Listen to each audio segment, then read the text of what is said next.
Well, I'm in the art garden studio again, folks, and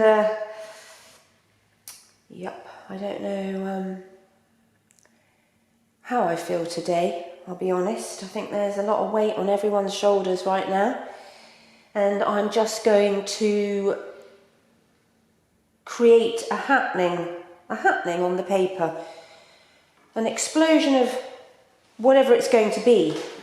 There's no planning. But as you can see, I've got my plate, got my bushy hog's hair brush. I've used this for years, I love it. And this is really good for doing very loose, wet on wet watercolour. You've got to have rough textured paper for wet on wet. It's the only way you'll get these sort of wonderful explosive effects, natural effects, ethereal atmosphere. It's all about that. An injection of colour on the paper, and it's being dramatic in a spontaneous approach. So of course I'm going to wet the paper. This is 140 the weight, which is 300 GSM. So it's 140 pounds, 300 GSM. And it's Bockingford, which I really like. I really like Bockingford. Good old St Cuthbert's Mill, which isn't far from here actually, in Somerset. Yes, I don't know when I'll be going into Somerset again. Probably won't be for a while.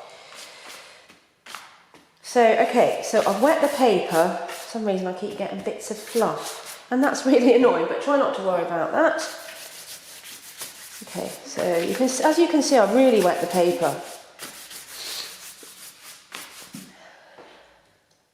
What is it, the 11th of January today. So I'm going to embrace the winter light. So the yellow, actually what colour is that one? Oh, it's lemon yellow. This is lemon yellow. And it's a really good yellow to use actually throughout winter and spring. Because it's really sort of, it's got a sort of greeny tinge to it, which is quite like that. Because for a lot of the year I use gamboge or cadmium yellow. So, okay, as you can see, I'm working in a very sporadic way. I'm trying not to worry about the stupid little bits of fluff. For some reason that yes. Now you can move the paper. Okay, I haven't stretched my paper. I'm just going to let it cascade down, and then what happens is by doing that you get filters of light where the paint, or where I've wet the paper, the paint hasn't actually gone into it, which is what I love, because then you get this opening in the sky, you know, this filter of, oh well, white light, isn't it? This winter white light. Okay. But what I end up doing is sort of going over the areas that I've actually put the colour on, just to get a bit more strength of the yellow. There. You can also tip it at an angle. So, you know, it's like creating this movement, and that's so important. If you just had your paper flat, you wouldn't have so much movement in it, would you?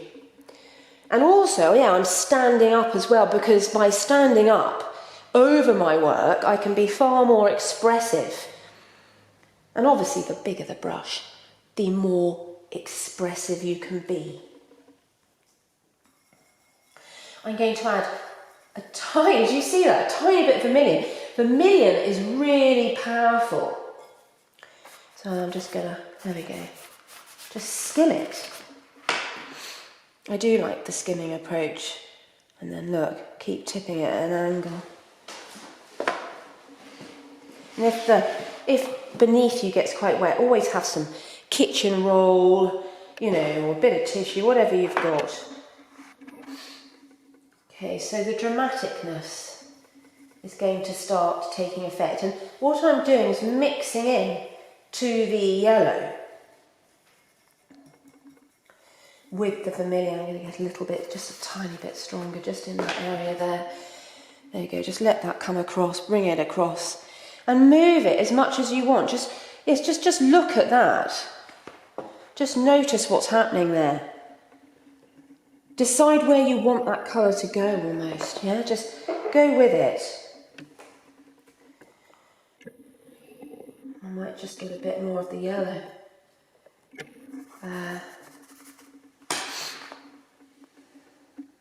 And it's really important with wet on wet, where you place it. Where do you want that infusion of colour?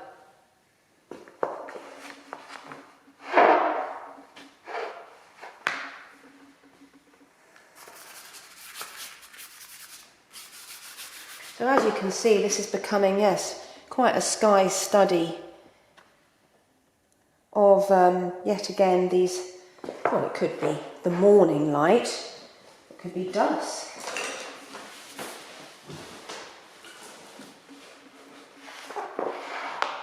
And this is what I do, it's as simple as that. I take my Prussian blue and then I mix it, can you see that, into those two initial colours. So I get this smoky kind of Payne's grey with these little tinges of turquoise coming through.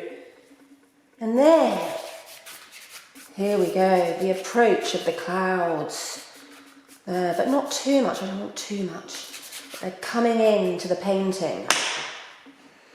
And then if you tip it at an angle and then tip it vertically, you get this amazing cascading effect. Can you see that? And there again is where I haven't wet the paper, and you have these filters of white light that appear. And sometimes I'll go back to it and I'll fill it in a bit. And sometimes I think, why have I done that? Why don't I just leave the slits of white? I have people that come into the gallery in the past that have said, why do you leave that bit white? Well, I'm not going to be sarcastic about it, but this is how I feel about when you see the sky. It's not just flat. There is always something, some sort of filter of light coming through, unless it's a foggy, totally foggy grey day. But yeah, so I'm just going to go back to that again. And I might just add a tiny bit more Prussian, because I want a little bit of bluey, cooler grey coming through. You see that? Which creates the strength. If I had, instead of vermilion, if I had a pinky red, I would have more purpley, violet grey clouds. And there, you can see the drama, you can see the excitement, you can see the movement. And if you get, see that area, see that bit there? If you get too much water in an area, again, just tip it, keep tipping it, or bring it back across. Okay, that's really important. If you want more, you know, if you don't want to lose, this, the peachy colour and the yellow, then, oh, what happened there? There. So I've just got rid of that. There was some paint, I think, or there was something on my hands. And this is where you have to be really careful. You have to all the time observe what you're doing. That's incredibly important.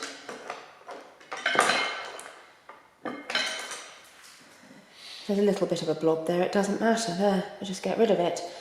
But if there's still little bits of too much water in an area, you just use a dry brush, okay? Just slightly tap it a bit, yeah? But I do think I'm going to just bring that back in. Bring that back in, just keep observing that. Now, then you have to think, do I want a little bit more cascading of the darker colour? Do I want it even more dramatic? I think I do, just a bit more.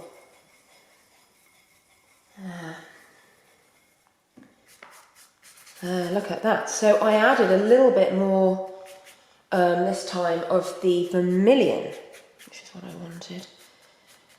There. Yeah, just watch that cloud movement. Watch how it develops. And if you want to tip it vertically, then it will look like rain clouds, okay? You can see that, can't you? The feathering. Oh, it's like the storm is coming, isn't it? Now, if you want to lose that bit, see, I want to lose that bit there. I'm going to keep that bit there. All I do is take my filbert. Here's my lovely filbert brush. I might just add a little bit of that. That's it. And just slightly, just make it a little bit more natural. There. There we go. There. So keep tipping it, keep moving that energy. And you can see, because it's so wet, that all the pigments really work together. And that's really important for a sky study that's dramatic and alluring. And oh, just that is exciting me right now. I can't even think about doing anything else. I'm just focusing on the sky.